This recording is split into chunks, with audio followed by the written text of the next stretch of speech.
tayo ay manalangin sa ngalan ng Ama, ng Anak, at ng Espiritu Santo. Amen. Ama, maraming salamat sa araw na ibinigay mo sa amin. Subayan mo kami sa aming mga tatalangay. Tatalangin ito sa isip at sa puso ng aming mga mataalan. Patubayan mo kami sa aming pag-aaral at pagtuturo upang mabunga at makapulugan ang mga tatalangay. Amen. Magandang araw mga bata! Ngayong bago simulan ay magtatalanguna ako ng inyong mga pangalan. Maaari ko bang bigyan ako ng isang napakagandang ngiti kapag tinawag ko ang inyong pangalan? Mabuti naman at walang lumiban sa ating klase. Ngayon, bago kayo magsikupo, ay pulutin ang mga basura sa inyong paligid at isaayos ang mga upuan. Umayos ng upo upang maging komportable sa inyong upuan. Ngayon, magsimula tayo sa ating panuntunan. Una ay pananiliting, makinig at mananili kung ang guro ay nagtatalakay sa harapan. Pangalawa, kung nais sumagot, itaas ang dalawang kamay. At pangatlo, maging mabait sa klase. Pang-apat, iwasang gumawa ng gulo sa loob ng klase. Naiintindihan ba ng lahat? Mabuti naman kung gano'n. Sino sa inyo ang gustong matuto sa araw na ito? Mabuti at marami naman. Ngayon, dito tayo dumako sa ating layunin. Sa pagtatapos ng araling ito, ang mga mag-aaral ay inaasahang nasusuri ang pagkakaiba ng katang-isip at di katang-isip.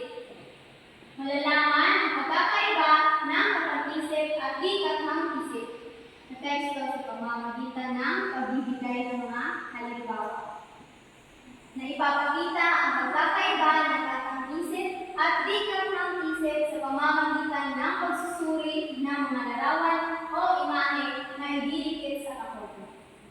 Ngayon, sino ang makakapagbigay ng mga itinalakay natin ng nakaraan? Sige. Maraming salamat, May. Ikaw, ang iyong tinuran ay tama. Ngayon, ay dumako tayo sa ating gawain. Ang ating gawain ay tinatawag na suriin mo, idikit mo. Ang gawain ito ay hahatiin ko ang klase sa 3 pangkat. Ang bawat pangkat ay bibigyan ko ng tig-iisang sobre na naglalaman na mga larawan. Ang larawan ito ay susuriin ng inyong grupo at pipili kayo ng isang miyembro na pupunta sa harapan upang idikit ito sa kahon na nasa harap. Ngayon, may isa akong panuntunan sa gawain ito.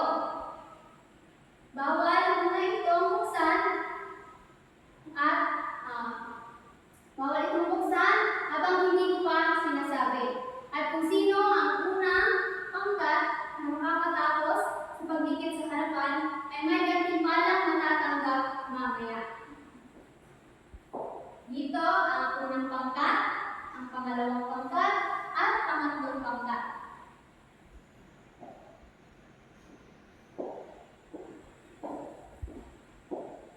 Ngayon, maaari nyo nang buksan ang inyong sobre at idikit na ang mga larawan.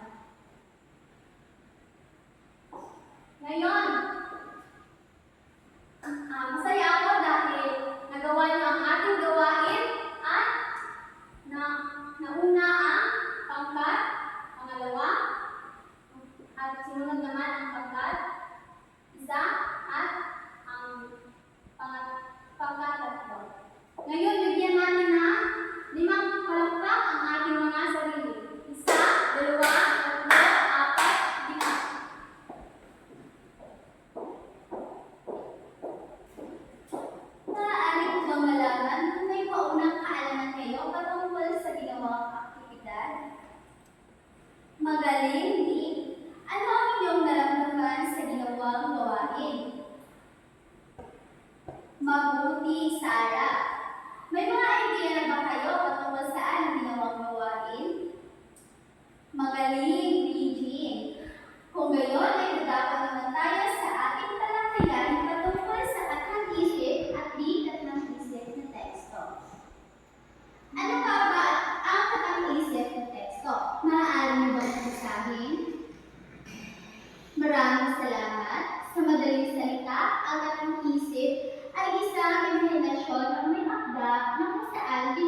naman, Cinderella at ang alamat ng Inya.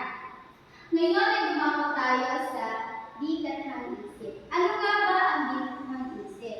Ito ay makatotohanan. Ito ay nakabase sa karanasan ng may akda o sa totoong buhay ng isang tao. Narito ang mga halimbawa ng bigat ng isip. Balita, mga dokumentaryo, Quran, textbook, at Biblia. Ngayon ay nagtapos na tayo sa ating talakayan. Bago tayo magtatapos ay meron muna tayong gagawing gawain na kung saan susukatin ang inyong kaalaman patungkol sa ating talakayin. Bago tayo magsisimula, maaari ba kayong pumunta sa inyong mga pangkat? Narito ang ating panuntunan. Una, panatilihin makinig kapag may sumasagot. Pangalawa, kung sino man ang huling makakatayo, ay siya ang inatasang sasagot at bawal itong turuan kahit anong sagot. Pangatlo, kapag nahuling tinuturuan ito ng iyong membro, ay maaaring mabawasan ang puntos ng iyong pangkat na nagbabase sa rubrics. Naiintindihan ba? Narito ang ating pamantayan. Kooperasyon, 10 bahagdan. Nakuha ang tamang sagot, 10 bahagdan. Kabuuan, 20 bahagdan. Kung gayon, naiintindihan na, maaari na tayong magsimula. Activity group or dialogue. Pangalawang pangkat. Sarah, maaari mo bang sagutan kung ano ito? Ito ba ay kathang isip o di kathang isip? Magaling. Ito ay kathang isip. Ikatlong pangkat. Nick, maaari mo bang sagutan? Ito ba ay kathang isip o di kathang isip? Magaling. Ito ay di kathang isip. Unang pangkat. Regine, maaari mo bang sagutan? Ito ba ay kathang isip o di kathang isip? Mahusay. Ito ay kathang isip. Pangatlong pangkat. Karen, maaari mo bang sagutan? Ito ba ay kathang isip o di kathang isip? Magaling. Ito ay di kathang isip. Ikalawang pangkat. Rihanna, maaari mo bang sagutan? Ito ba ay kathang isip o di kathang isip? Magaling. Ito ay kathang isip. Unang pangkat. Christine, maaari mo bang sagutan? Ito ba ay kathang isip o di kathang isip? Mahusay. Ito ay di kathang isip. Ikalawang pangkat. Maaari mo bang sagutan? Val, magaling. Ito ay di kathang isip. Unang pangkat. Karen, maaari mo bang sagutan? Ito ba ay kathang isip o di kathang isip? Magaling. Ito ay kathang isip. Magaling mga bata.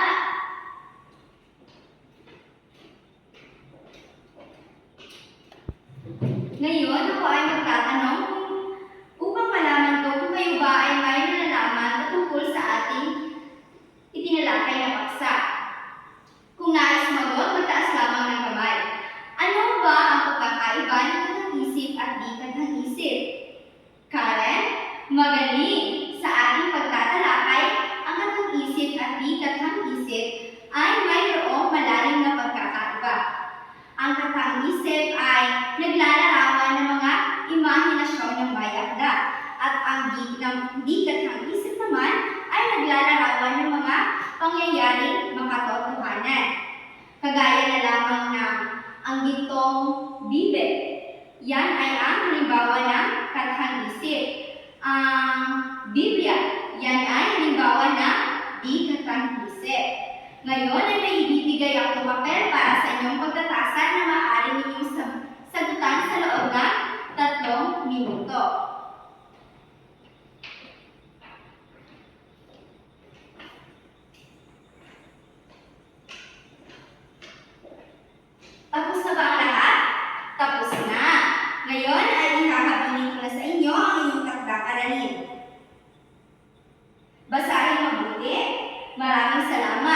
isulat niyo ito sa iyong Pilipino na kwaderno. Ako ngayon ay magtatanong, marami ba kayong natutunan sa ating paksang itinalakay ngayong araw? Magaling! Sa ngayon, yan lang muna. Paalam sa inyo mga bata.